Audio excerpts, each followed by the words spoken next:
Ежедневка қолдануға болады ма? Қазіргі таңда көптеген қыз-келіншектер күнделікті әйел адамға арналған төсеніштерді, яғни ежедневкаларды қолданады.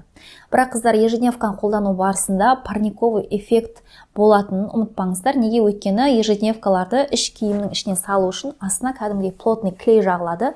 Яғни ол жерде ауа өтпейді, циркуляция воздуха болмайды. Сондықтан әйел адамнан күнделікті бөлінетін бөліністер сол ежедневканың үстінде тұрып, бұл бір инфекция көзі болуы мүмкін. Сондықтан күнделікті ежедневка қолданатын қыз-келіншектерде инфекция проблемалары, бөліністер проблемалары көп кездесіп жатады.